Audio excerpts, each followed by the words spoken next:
Monster Lab. Hi everyone, Senior Researcher Matt here again, and today we'll be checking out a monster with a passive that can decrease the duration of buffs on the enemy and increase the duration of debuffs. Not sure where something like this would be useful? Well, let me give you an example.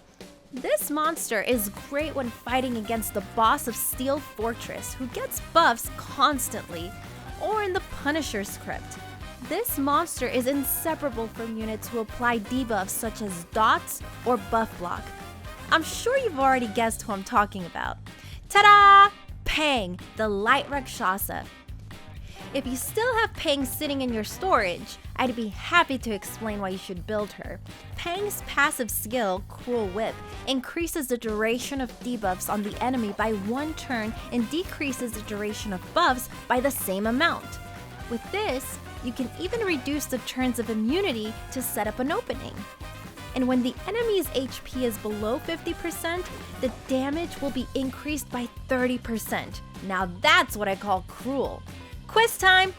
What happens when Pang attacks a monster with a 2-turn bomb applied? Will the number of turns go up or down?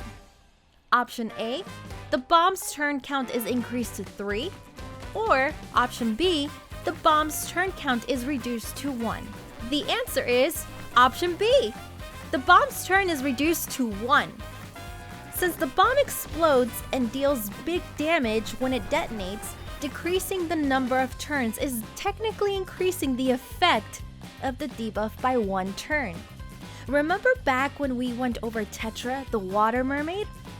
Tetra has a skill that reduces the turns of debuffs on allies by 1 turn, so the number of turns on a bomb would be increased by 1. Same idea! Oh, and of course, if you hit a sleeping monster, it'll still wake up, so pick your targets carefully before attacking. Let me explain more about the Steel Fortress boss. The Ancient Tormentor has a passive skill that increases its own attack and crit rate for 1 turn every turn. And it creates a shield equivalent to 10% of its HP and gets a defense buff every time it gets hit. It sounds complicated, but we have Pang, so don't you worry a bit.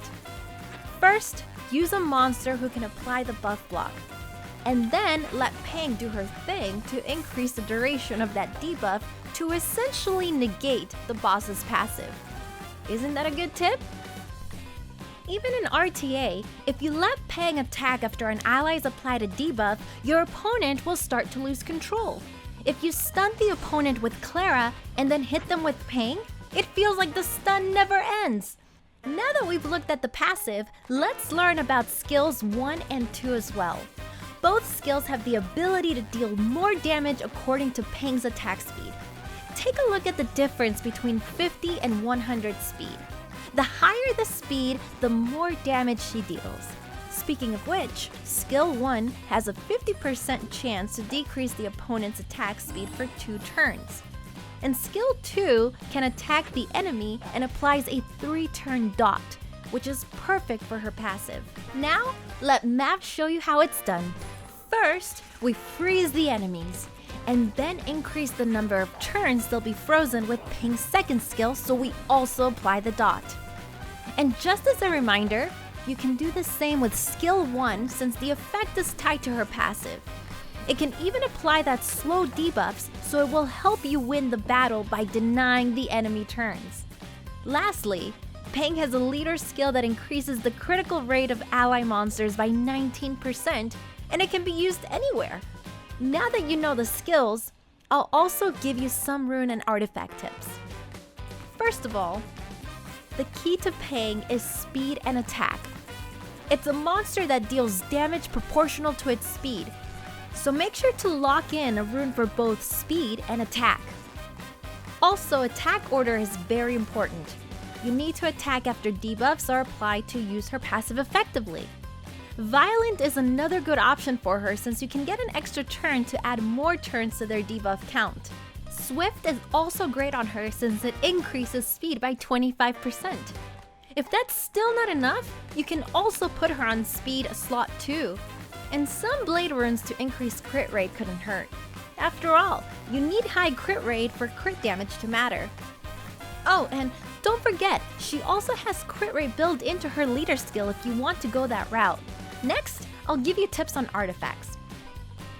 First, think of the dungeon you will use Peng in the most, and choose the property to increase damage for that boss's attribute. Power up that whip! And let's get the sub-property that deals additional damage in proportion to attack speed. Lastly, look for the skill 3 accuracy increasing property so Peng's passive effect will be even more effective. If it gets resisted, Mav gets sad. Well, that's all I prepared for today's research. If you haven't built Peng yet, now's your chance to do so. See you again! And don't forget to like, comment, and subscribe. Monster Lab, we research monsters for you.